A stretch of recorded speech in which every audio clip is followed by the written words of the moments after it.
Gracias, Mauricio. No sé si podemos proyectar la primera diapositiva, por favor. Bien.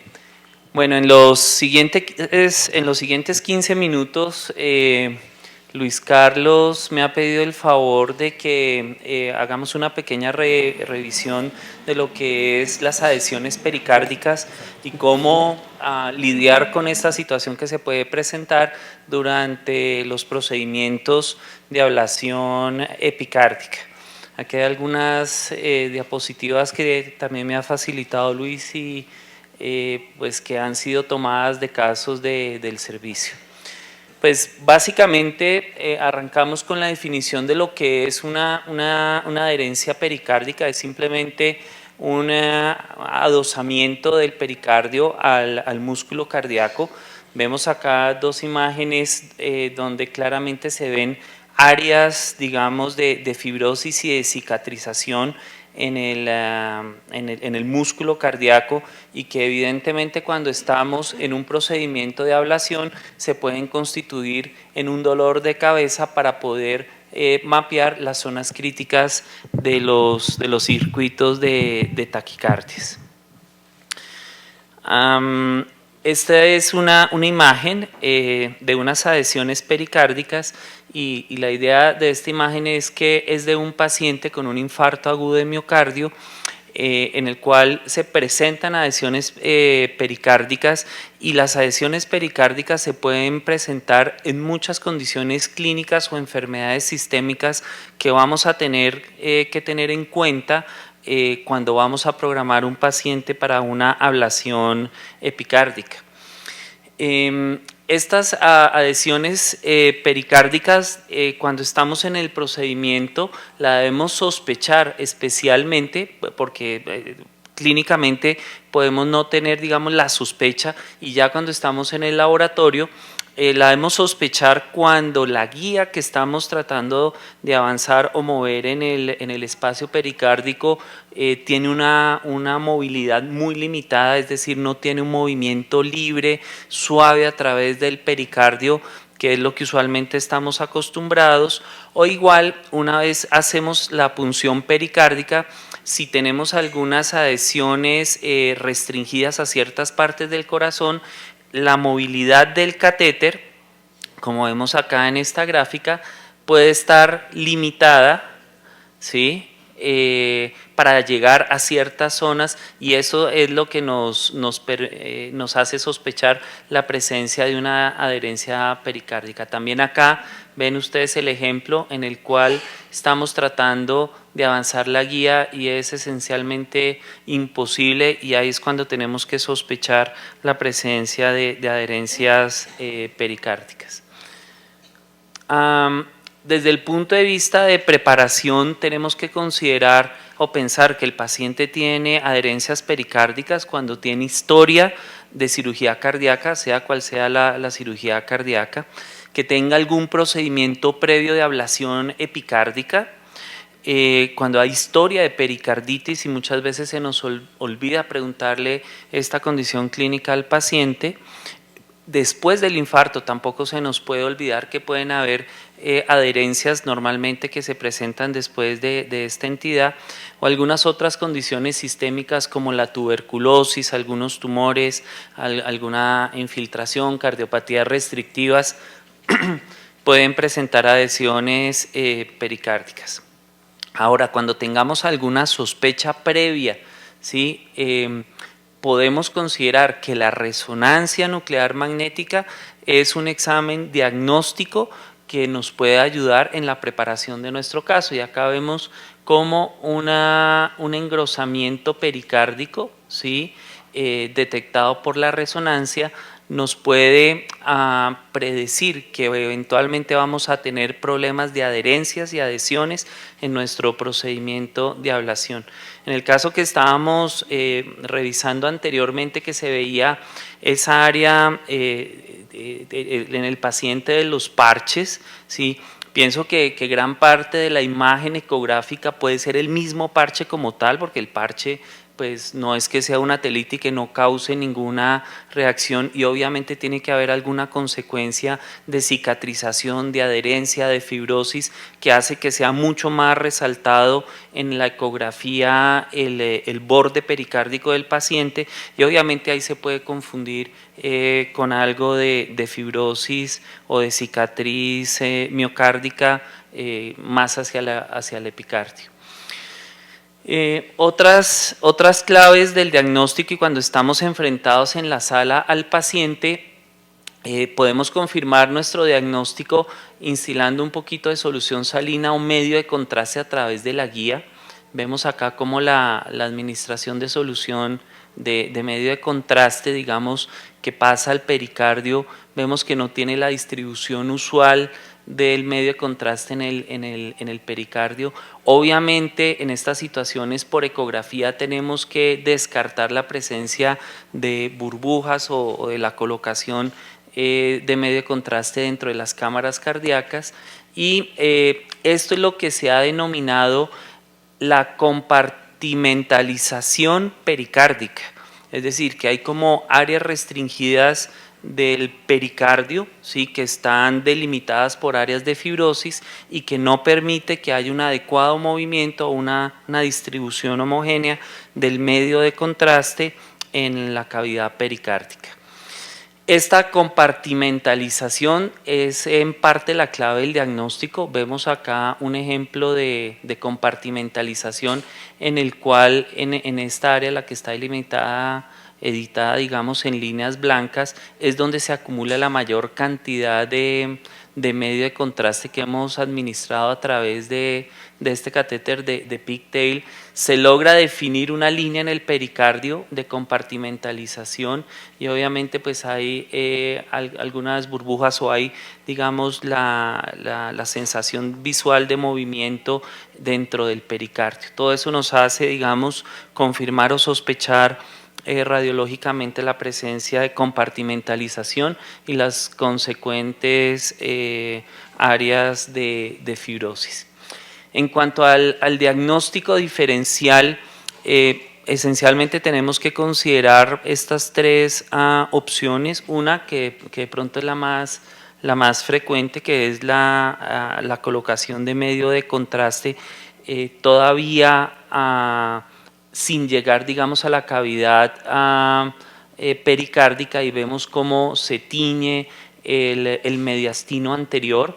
Entonces esto realmente no corresponde como tal a compartimentalización, sino que hay que estar dentro de la cavidad pericárdica y ver una distribución homogénea del medio de contraste. Acá es difícil incluso uno diferenciar si es la aguja que está en el espacio mediastinal o es la aguja que ha estado ya dentro del miocardio como tal y estamos tiñendo el miocardio, ¿sí? Esa es el diagnóstico diferencial. Y la tercera son los recesos pericárdicos. No podemos olvidar que el pericardio tiene áreas de dobleces y de recesos con una anatomía muy compleja, y que en cierto momento nuestro catéter puede quedar atrapado en uno de esos recesos, y esos recesos pueden dificultar la movilidad del catéter y nos hace sospechar la presencia de adhesiones pericárdicas. En cuanto a cómo tener el acceso, cómo lidiar con las adhesiones pericárdicas, hay que recordar, y lo mencionaba ahorita Mauricio, en general las adhesiones pericárdicas, la mayoría de ellas se presentan hacia la pared anterior del corazón, pero en estas situaciones tenemos la opción de irnos más un poquito hacia la pared inferior y tener un acceso más inferior y posterior, ¿sí?, tratando de evitar esas áreas de cicatrices, o viceversa. Si tenemos alguna sospecha de alguna extensa cicatrización en la pared inferior, inferoposterior, podemos optar por el abordaje anterior. Hay que mirar en esas dos direcciones cómo hacemos nuestra punción pericárdica. Suena bastante lógico, pero tenemos que recordar que si el paciente, estamos en la mitad de un procedimiento, estamos con la ablación endocárdica, tenemos que revertir la heparina endovenosa. ¿Sí? Es lo usual que para toda punción pericárdica se revierta la heparina, pero especialmente si tenemos una situación de un paciente ya con cirugía de corazón o con alta sospecha de lesiones pericárdicas, es prudente revertir por completo la heparina. Tratar de cambiar los ángulos anterior versus inferior. Podemos tratar de avanzar una guía dura, rígida, para tratar de, con esa guía más dura, no necesariamente la guía angiográfica que utilizamos de manera rutinaria, sino ya guías un poco más duras, ¿sí? Entrar a la cavidad pericárdica y romper estas adhesiones para lograr tener absceso. O finalmente utilizar una camisa deflectable con la cual podemos de alguna manera empezar a romper y a hacer como una disección del espacio virtual y poder tener acceso al área de interés que tenemos. Acá vemos dos ejemplos, ¿sí? Uno en la cual estamos haciendo, digamos, una punción más inferior y vemos acá cómo tratamos de ir avanzando la camisa sobre el dilatador, sobre la guía y poco a poco tratar de ir avanzando en las áreas que tenemos adhesiones. Ya una vez hemos logrado, digamos, acceder al espacio pericárdico, tenemos pues que llegar al sitio donde tenemos que hacer nuestro mapeo, y acá lo que podemos utilizar es el catéter deflectable, que esté a su vez, digamos, deflectado, que esté curvo, no hacer la disección con la punta como tal del catéter, sino con la parte curva del catéter, obviamente apoyados un poco mejor. Acá el ejemplo se ve bastante bien, pero vemos cómo al empujar el catéter se retrae un poquito la camisa larga, ¿sí? Pero esta camisa larga a su vez nos va a servir de apoyo para ir rompiendo poco a poco las adherencias. Siempre tenemos que tratar de descartar, bien sea por AIS o por rayos X, si estamos cogiendo una falsa ruta o si estamos ya, digamos, por fuera de la silueta cardíaca o estamos sospechando de que estamos dentro de la cavidad miocárdica como tal. Ya como opciones un poco más complejas, en casos en que necesariamente tenemos que hacer alguna ablación epicárdica, podemos considerar la utilización de un balón, el balón que utilizamos cuando queremos hacer una separación de la capa parietal y visceral del pericardio en casos de estimulación diafragmática por el frénico. Podemos utilizar el balón, un balón que nos ayude en cierta forma a disecar, a separar las paredes del pericardio. En otros casos, simplemente llamar al cirujano cardiovascular para que nos ayude con una ventana pericárdica y una disección del espacio pericárdico, y acá es donde uno entra en la consideración si estos procedimientos los deberíamos hacer en las salas híbridas, simplemente estar en el sitio y hacer el abordaje epicárdico donde tanto el cirujano como el electrofisiólogo se sienta cómodo en hacer su ablación.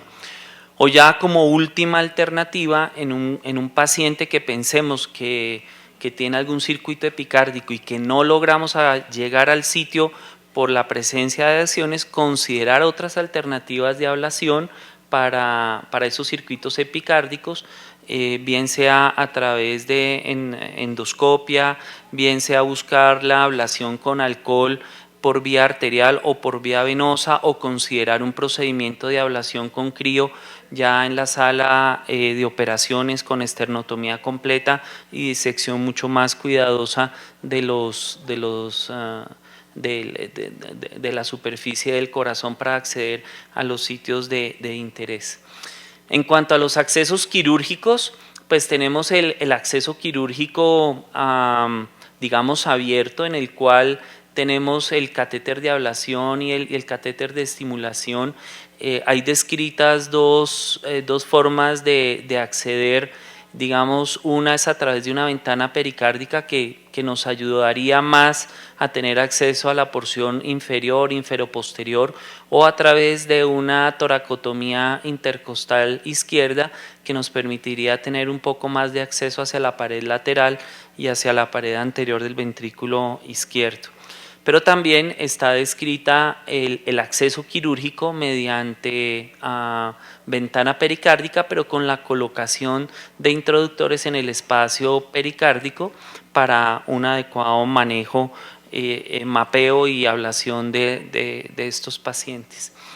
En cuanto a la evidencia que tenemos del manejo, de qué tan viable es realizar el procedimiento y tratar de liberar estas adhesiones o qué tan frecuentes se presentan estas lesiones, encontramos dos series publicadas. Me parece interesante porque son dos series complementarias. Una es del grupo del doctor Marslinsky, en el cual se describe las características clínicas en pacientes con adhesiones, pero especialmente en displasia ritmogénica, en sarcoidosis y en cardiopatía dilatada, en los cuales son llevados en segunda instancia a procedimientos de ablación pericárdica. Entonces se muestra la viabilidad de liberar esas adhesiones en este subgrupo de pacientes. Y el segundo, del grupo del doctor Escanavaca y el doctor Sosa, en pacientes con antecedentes de cirugía de revascularización miocárdica, dispositivos con parches epicárdicos incluso, aunque en este caso cuando uno lo revisa, fíjense que acá el mapa epicárdico fue incompleto, obviamente porque tenemos un área amplia cubierta por el parche que no permite un adecuado mapeo. Y en pacientes con reemplazo valvular mitral. Entonces tenemos como que un escenario que antes sonaba bastante prohibitivo en términos de que tengo miedo o de pronto pienso que no es conveniente hacer una ablación en estos subgrupos de pacientes que tienen adhesiones o que tienen cirugía previa, pero tenemos una evidencia, no es muy robusta, pero sí una evidencia que puede soportar el hecho de que uno intente acceder al espacio pericárdico. Se habló un poco esta mañana de cómo prevenir las adhesiones pericárdicas. Yo creo que en todos los laboratorios, no sé, nosotros lo usamos de manera rutinaria acá en la institución, la colocación de triamcinolona a una dosis de 2 miligramos por kilo a una dosis máxima de 200. ¿Hay alguna mención en cuanto al uso de antiinflamatorios no esteroideos que eventualmente nos podría ayudar? Y casi que rutinariamente todos estos pacientes quedan con algo de pericarditis, bien sea leve o severa, y usualmente llegan a requerir algo de manejo con antiinflamatorios no esteroideos.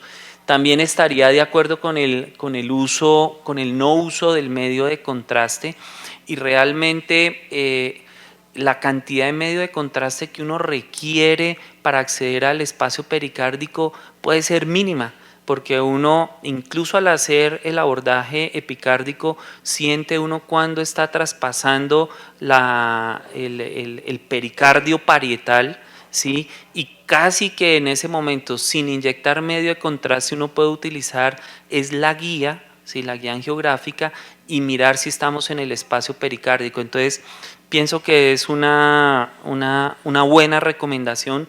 No hay una evidencia contundente, la única evidencia que hay es en cuanto a la triamcinolona, que es un artículo publicado por André de Ávila en el 2007. También creo que al final hay que procurar que haya un drenaje pericárdico limpio. Si hay necesidad de instilar solución salina, lavar el pericardio, pienso que es una buena práctica, aunque hoy por hoy si hacemos ablación, lo usual es que al principio tenemos un drenaje sanguinolento, pero con el paso del tiempo durante el procedimiento, la misma solución salina que se utiliza a través del catéter va haciendo que el drenaje sea mucho más claro. Y por último, creo que limitar el tiempo el cual el catéter Pigtail que dejamos en el pericardio también nos puede favorecer de manera positiva una menor incidencia de adhesiones y obviamente un mejor manejo del dolor posoperatorio de estos pacientes. Las complicaciones que podemos tener al tratar de lidiar con estas adhesiones, pues creo que son evidentes. Una es la punción de ventrículo derecho o ventrículo izquierdo. Acá simplemente para mostrarles un caso en el cual hay una doble punción del ventrículo derecho. Entonces, miren, vemos acá cómo hay el sitio de entrada, el sitio de salida. El procedimiento se hizo de manera satisfactoria, pero al final del procedimiento o con la movilización de la camisa, digamos, es evidente de que hay aumento del drenaje sanguinolento y lo que finalmente se encuentra es una doble punción ventricular derecha. También, digamos, podemos tener otra que honestamente no sé si la podemos definir como complicación o no, pero es la disrupción del pericardio como tal. Vemos acá, este es el borde de la silueta cardíaca y vemos acá, o aparentemente pareciera que la camisa está por fuera de la silueta, por fuera del borde, por donde viene el repliegue del pericardio, y esto puede ser simplemente por la fuerza que tenemos al movilizar, digamos, el catéter. Y vemos acá también en amarillo el contorno del corazón y cómo el catéter de ablación está por fuera de ese contorno, con lo cual, digamos, se demuestra que estamos en una posición por fuera del saco pericárdico. Esta es una de las complicaciones pues, que ninguno de nosotros quiere tener, y es un catéter Agilis en el cual hemos inyectado medio de contraste y estamos dentro de la cavidad ventricular. Vemos acá, digamos, el grosor del miocardio, vemos el borde, evidentemente no estamos en el pericardio, y es un Agilis dentro del ventrículo que evidentemente terminó en reparación quirúrgica. En mis últimas dos diapositivas simplemente para mostrarles cómo en algunas situaciones tenemos, al no poder romper todas estas adherencias, tenemos que en cierta forma contentarnos con un mapeo limitado del epicardio, que si ese mapeo limitado estamos de buenas y estamos en los sitios críticos que queremos investigar o que son sitios críticos para los circuitos de las arritmias, pues serían suficientes para hacer nuestros procedimientos de ablación, pero muchas veces van a ser mapas incompletos que no nos van a permitir evaluar adecuadamente el sustrato arrítmico. Este es un algoritmo que me pareció interesante traerlo a colación. Aquí está la referencia también del grupo del doctor Stevenson, en el cual al tener una ablación endocárdica no exitosa, si el origen no es septal y hay sospecha que sea epicárdico y el epicardio no es posible, entonces considerar la necesidad de cirugía cardíaca concurrente. Obviamente que si es así, que si requiere alguna, no sé, cambio valvular o revascularización, mandarlo para cirugía de crío en la sala quirúrgica. Si no tiene necesidad de cirugía cardíaca concurrente, considerar si hay algún circuito, algún target que sea asequible mediante ablación por alcohol. Si es esto afirmativo, hacerla. Recuerden que hay técnicas de ablación con alcohol tanto arterial como venosa. Si no, evaluar dónde eventualmente viene nuestro circuito de arritmias, si es inferior o posterior, considerar la realización de una ventana epicárdica. Si no es de esa situación, pues que el paciente vaya a la sala, pues referirlo a la sala de cirugía para la ablación con crío. Digamos, lo que veo como que puede ser un abordaje, un approach escalonado a este tipo de pacientes, y digamos que nos plantea las alternativas de mapeo y como un flujo de manejo de estos pacientes.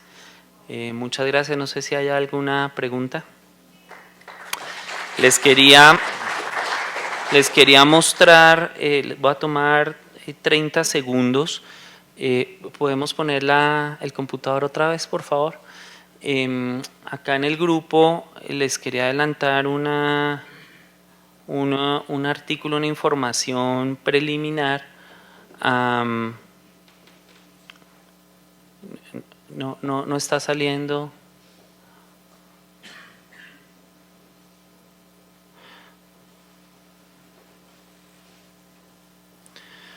Es una información preliminar de un trabajo que ya estamos sometiendo a publicación acá en la institución, y es acerca de la utilidad del mapa unipolar, que lo hablamos esta mañana en cuanto a los puntos de corte en pacientes chagásicos. Nosotros hicimos la revisión en conjunto con el grupo de UPenn, el doctor Mashlinsky, el doctor Callans, de una serie de pacientes con cardiopatía chagásica, en el cual le hicimos, este es el estudio, ¿sí? Esto está, digamos, en proceso de publicación, en el cual encontramos que nuestro punto de corte, y está completamente validado, es un documento bastante completo que lideró Richard cuando era fellow acá con nosotros, y Juan David. El punto de corte menos de 4 milivoltios era indicativo de una cicatriz epicárdica con una sensibilidad del 71 y especificidad del 75%. Yo creo que este tema ha venido cambiando, va a seguir cambiando. Creo que es una herramienta que sí de alguna manera nos permite predecir la presencia de cicatrices epicárdicas, pero definitivamente, y yo estaría de acuerdo con algunos comentarios que hubo, en el sentido de que en pacientes con Chagas casi que de entrada, y nosotros lo hacemos de manera rutinaria, vamos al epicardio en primera instancia, sin necesidad de utilizar este tipo de herramientas para predecir la cicatriz epicárdica. Muchas gracias.